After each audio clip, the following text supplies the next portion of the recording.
Welcome back to the Photography Show TV studio, where I'm delighted to be joined by Mark Power, hot off the super stage here. Mark, thank you for joining us.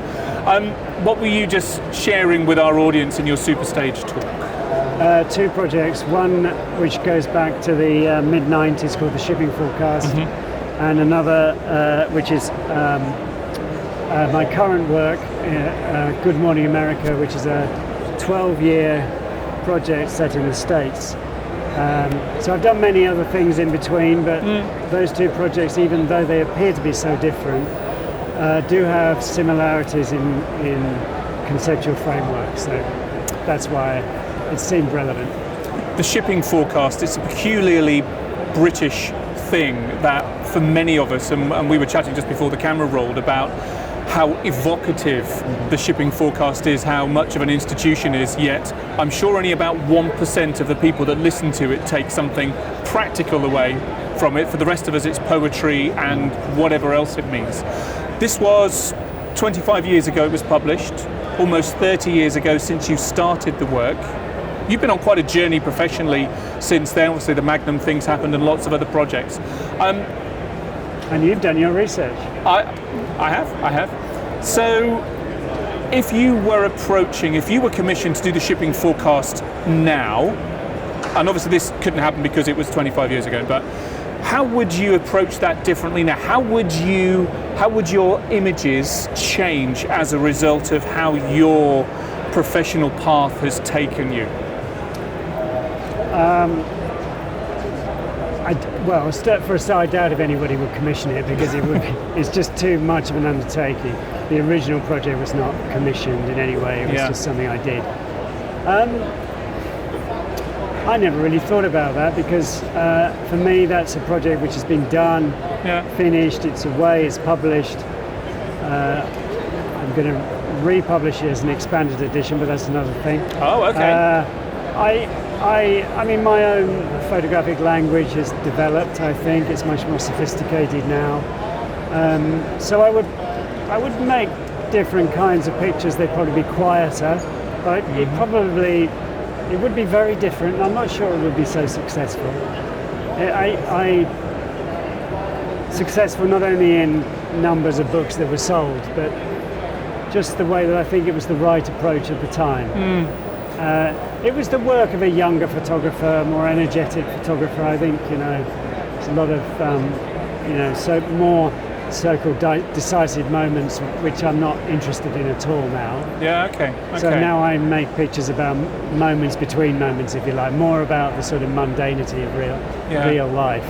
And whereas that project was very dynamic, and I'm going to republish it because although it went to 3 printings, that book, because it got out of the photography ghetto and it reached a whole new audience, but it was still a serious photography book, which is very important to me. It sold out quite quickly, and it's become quite cultish. It's very expensive to buy on the secondary market, and I think there's a whole new audience of people out there that because the forecast is still there on Radio 4, and it's for people who grew up with Radio 4 listeners as parents, they're also aware of the forecast in the same way that I was. Yes. And you talk about that 1% who actually use it to save, in order to, because it's practical. Its practical uses are, of course, to save lives. Yes. I would say it's far, far less than 1%. I guess the internet is far more commonplace, and that's where a lot of professionals would get their news like that from. It's entered public consciousness, and there's no question that yes, it is a British institution, but it does exist also in France and in Norway and other places, but it doesn't have the same cultural significance as it does here because we're an island, and of course the best place to listen to the Shipping Forecast is late at night when you're tucked up in bed and the wind is raging outside and the rain is lashing down, and you have this kind of romantic pictures that build up in your head, which is exacerbated by radio because it's so amazing at talking to us through darkened rooms, and I know you're making a TV program here, but it's such a different experience. The radio has this ability to put images inside our heads, which are so powerful. And so I think the whole package, it goes way. I'm not interested in the forecast for what its purpose is. I'm interested in what it represents to us as an island nation, and all of the romantic connotations of that, which is why the work is romantic, it's why it's nostalgic, it's why it's in black and white. You know, it's unashamedly all of those things. I love the story, the ironic story about how the funding to finish the project came from a landlocked country, from Luxembourg, I think it was. It did, yeah, because conceptually it would have made no sense at all. They just responded to the pictures. And it was a European prize for documentary photography. So I was pleased because it seemed that the pictures were strong enough to communicate, and there was this, for me, a very philosophical and conceptual framework as well, which wasn't even being considered. So I felt quite confident about it in that So moment. the new edition, the slightly expanded edition, I understand you said in the past how, in terms of planning these shoots, when you went out to these 31, 32, however many it was, places, that, you know, didn't really have much of a plan. You were going there and capturing what you could. And some of those were moments. The Dover image stands out with the child sat and with it seems to be very much a specific moment in time with a clear focus on that image of how that child was sat on that wall with whatever was below him. Rubbish that's exactly. Rubbish. There were lots of other images. So it wasn't because I was being lazy. I just listened to that about not doing my research. The point is that when I went to Sea Area Finish There, for instance, I went with an imaginary landscape in my head of something that I built up over the years without realizing it. I had a picture of what that sea area would look like. And it was important to go there and be surprised. So if I started looking in guidebooks and seeing that I was going to this town and it looks like this, and then you could stay here, it all fell apart. I couldn't remember what I thought it would be like. And if it's not too pretentious, it's where the landscapes the idea of place in my imagination and the reality of what I found, where those two things clash, because they were never the same. Where those two things clash is where the best work came from, and it happened again and again. So I am a photographer who researches normally, but in that case there was no point. So with this expanded edition, you know, the great thing about documentary photography is that it tends to, as a general rule, it gets more interesting as time passes. The pictures change meaning. We don't recognize so much the political context anymore, unless of course they are deeply, overtly political images. So this is a world now which was simpler. Nobody had mobile phones, you know, but it's not that long ago. And so for the point of view of it being cultish, because it's difficult to get hold of, I think it's important now to do it again, but thinking about all the pictures that I left out. And so instead of 64 pictures that were in the original, I'm thinking of this is going to be more like 150 to 200. So it's going to be like 3 times as big. And same idea, same way I use image and text together, but hopefully it'll be. A lot of people seem to be looking forward to it. I will put myself in that list as well. Very excited about that. It's very nice to work on, I have to say, because I never thought that I would reach that point where I'd go through old contact sheets and not recognise pictures that I'd made. Okay. You know? But it's not only am I getting older, but I think I've done so much now that even with the shipping forecast, which was so close to me for all those years, going through contacts and picking out pictures that I just don't remember anything about, even seeing them before. So it's like working with brand new material. It's very exciting. And that point about seeing something afresh, you know, and that juxtaposition between this image that you've built up, how the shipping forecast has on your imaginary forces worked versus the reality. You're almost revisiting that again for yourself. Indeed. And lockdowns in their various forms have been a great time to be able to do this, and also put together Volume 3 of Good Morning America as well, because I've had time and space to be able to think about that. Let's move on to Good Morning America, because this is the project that you have been working on for a few years now. 9 years now. 9 years, and you still have 3 chapters left. Whereabouts are we on that journey? So I've committed to make 5 books. Okay. Unusually, I don't think this has been done before. It's being published as a work in progress, so I haven't finished the work. There's 3 books already out there, volumes 1 to 3. I put volume 3 together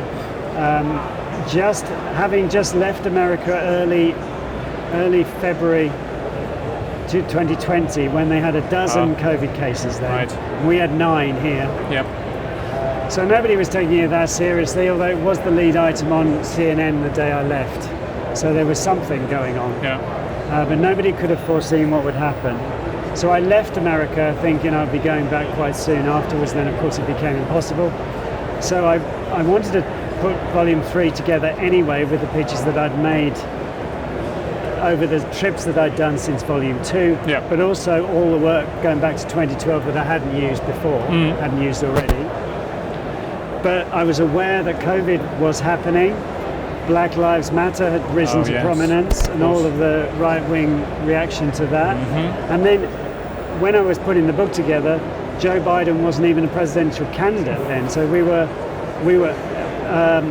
it was this really, this moment of not really understanding what was going on, and I wasn't there and I couldn't react to it.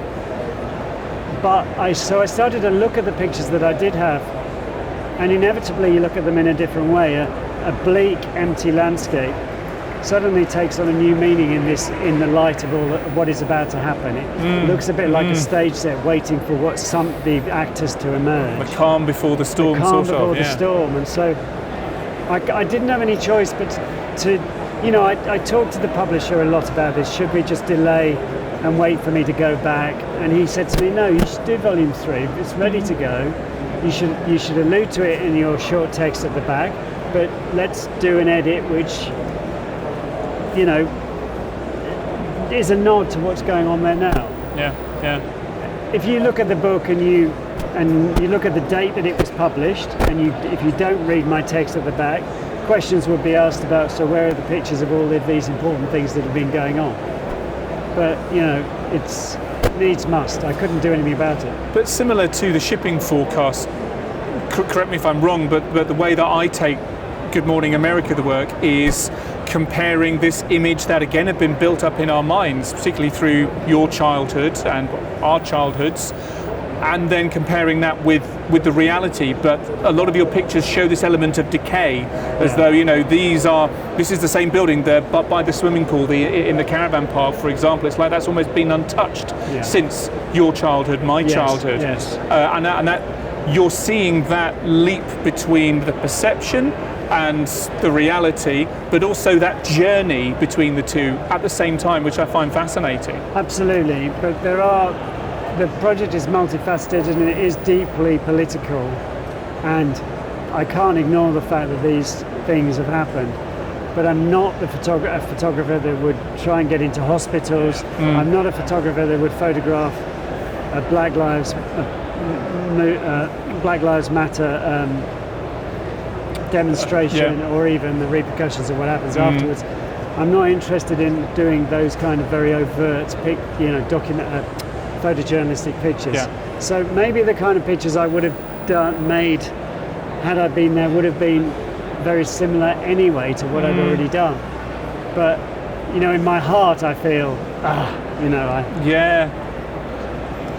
and if I look at that very last the very last picture I took before I left, on the day that I flew out in February 2020, it references the history of American photography, but it's a kind of landscape where you think, it's a place which is already economically challenged, and it's those very places that were going to be hit hardest by what was about to come.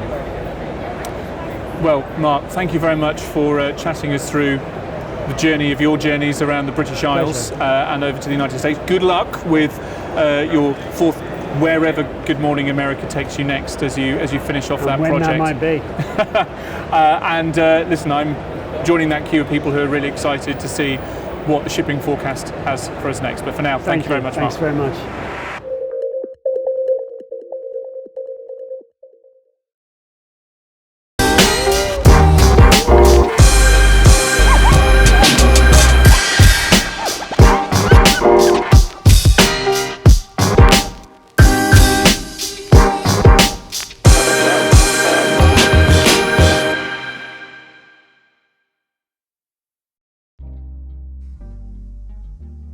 Hi guys, I'm Ben from Adaptalux. And I'm Sam, the company founder and product designer of the Adaptalux studio. We're really excited to be back at the photography show, showing off our products and sharing our love for macro photography. Our product, the Adaptalux studio, is an adaptable lighting system which is ideal for macro, close-up and product photography. Sam and I will be on our stand running product demos, macro tutorials, and of course we'll have our lighting available for you guys to take away today. You will also be amongst some of the first people to see our upcoming addition to the studio, Xenon flash arms. So come and visit us to get hands-on with some creative lighting and take advantage of our 15% show discount. We're just around the corner on stand J103, which is next to the video live stage. We're really looking forward to seeing you soon and we hope you have a great day.